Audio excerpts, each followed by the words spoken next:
And so Beattie and his fellow members of the Australian Rugby League Commission will sit around a table on Thursday to discuss Napa and Belin and Dylan Walker and maybe Jarryd Hayne.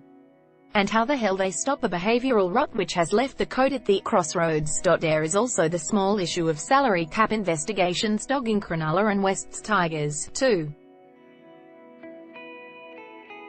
Only last year Beattie and NRL Chief Executive Todd Greenberg sat at the head of another table inside League Central, forecasting the governing body would smash revenue and profit estimates with a projected surplus nudging $50 million, albeit inflated given it was the first year of a record television deal.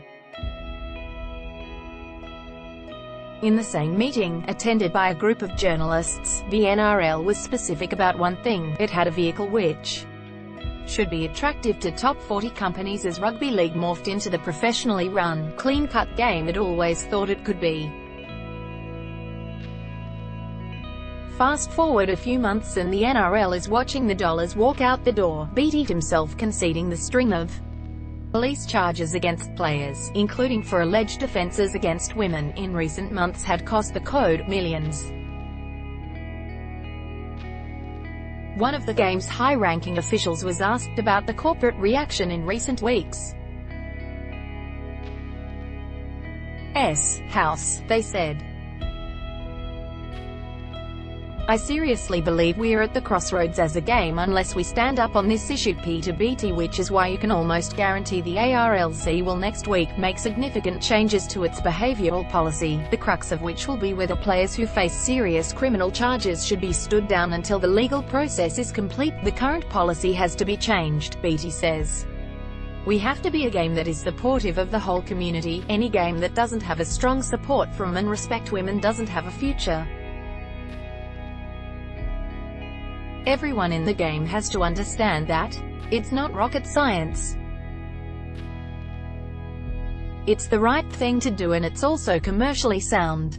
We're going to make the right decision for the game. We know this will be unpopular in certain circles, but doing the right thing is not meant to be popular. I seriously believe we are at the crossroads as a game unless we stand up on this issue. Undoubtedly, the charge of aggravated sexual assault in company levelled against Dragons forward Belin has been the most jarring and polarising for the NRL. Belin has pleaded not guilty and his club have resisted pressure for him to be stood down despite the police allegations. The 27-year-old has pleaded his innocence without being able to tell his side of the story yet. On Tuesday, Beattie and Greenberg will meet with Dragons bosses including Chief Executive Brian Johnston and Chairman Andrew Gordon. The club will be allowed to make a formal submission to be taken into consideration by the ARLC, which has already been grappling with the legal complexities of the stand-down issue. Beattie, as well as fellow commissioners Megan Davis, a human rights lawyer, and Amanda Lang, has a legal background. The commission has already lent on the expertise of Davis, who is preparing an extensive review of how the game treats women. That will be tabled later this year, in preparation for traipsing the legal minefield which will arise in Thursday's meeting. The ARLC has also sought advice from a highly respected QC, who will prepare a submission for members to digest. They will also be presented with a policy framework for consideration. Australian Olympic Committee President John Coates has handed over a dossier of information to the ARLC relating to swimmer Nick Darcy's ban from the Beijing Games in 2008 after he was charged with assault occasioning grievous bodily harm. Charged, St George Illawarra player Jack Belin leaving Wollongong Courthouse on Tuesday. Credit Adam McLean. While there is a clear agitation for change and immediate action, there is a sense all commissioners are keeping an open mind and are wary of acting in advance of the courts. Each will be invited to have their say, with any change only reached by consensus rather than a straw poll. They will have a precedent to be guided by.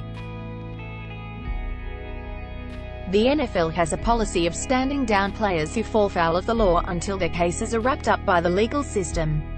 Many miss significant parts of their careers before being acquitted, an argument used by supporters of Belin, who insist his case could take well over a year to reach a verdict and could be thrown out. Quietly in the background, the NRL has tentatively looked at how it will grant salary cap relief to clubs which are forced to go without players stood down if that is the road the ARLC pursues. Where does the extra money come from? How much will clubs be allowed to spend on a replacement? What happens to the replacement if the stood-down player is acquitted and returns? It's a murky option, but one some think they have no choice but to take. In the space of a week, the sands have significantly shifted.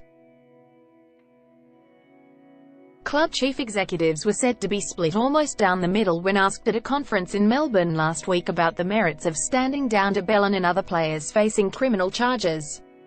Loading in the days since, some of the code's heaviest hitters, headed by Kangaroos coach Mal Meninga as well as influential Roosters chairman Nick Politis and Storm Supremo Bart Campbell, have argued the ARLC has no choice but to stand down players charged with serious criminal offences. Beattie and his commissioners have been working the phones with club bosses in the lead-up to Thursday's meeting, aware whatever stance they take will need to have the support of the majority of the game's stakeholders. Beattie has been putting an argument to all for discussion, that the stand-down edict should be introduced before the legal system has run its course. The hypothetical has won strong support from nearly all. It's understood at least one club boss was wavering on the idea and one was vehemently against it. That one boss had an ally in the form of the Rugby League Players Association, which strongly opposes a stand-down order. A professional rugby league career is short, and a player will suffer irreparable damage to his career as a direct result of being suspended while the criminal process runs its course, Players Union Chief Executive Ian Prendergast said this week. This would have an immense impact on the player and the lost opportunities could not be remedied. It is also likely to be considered an unreasonable restraint of trade. A player will suffer irreparable damage to his career as a direct result of being suspended while the criminal process runs its course. Ian Prendergast's opposition of the players, however, is increasingly being viewed as a stance which is swimming against the tide. In recent weeks, Beattie and Greenberg have consulted Chief Executive Officer Hugh Marks and News Corp Australasia's Executive Chairman Michael Miller as the game's official broadcast partners become increasingly edgy. Nine, in particular, is believed to have shown particular frustration over the summer scandals. Sources say a range of new advertising campaigns for the game were going to be heavily skewed towards women this year, a plan hatched even before the wretched run of headlines. What chance of those being taken in good faith now?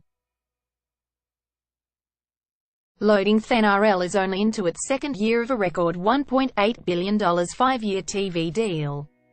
Television executives and marketing analysts have already warned sports broadcast deals might have reached a ceiling, potentially compromising the NRL's earning capacity from 2023 onwards. In other words, don't expect the money you got last time.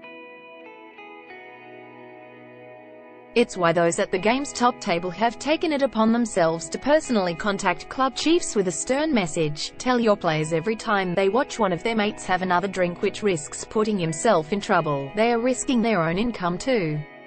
Quite rightly, the ARLC thought they had built some strong momentum among the female demographic after establishing the inaugural NRLW competition and a State of Origin fixture in 2018.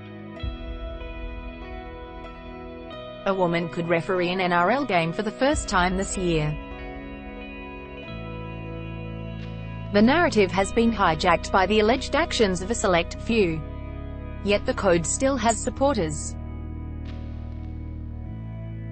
Harvey Norman was emblazoned across the jerseys of both the New South Wales and Queensland sides in the momentous Women's Origin clash, and the company has sponsored the Gillaroos as well as the Women in League round. It doesn't want to go anywhere. Some sports have issues from time to time, but we'll be supporting it going forward, retailer Jarryd Hayne said. If there is not a change to the code's disciplinary policy on Thursday, however, how many women will feel the same way? It's a question Beattie might have asked himself in the Andes. He's only got a few days left to figure out the answer.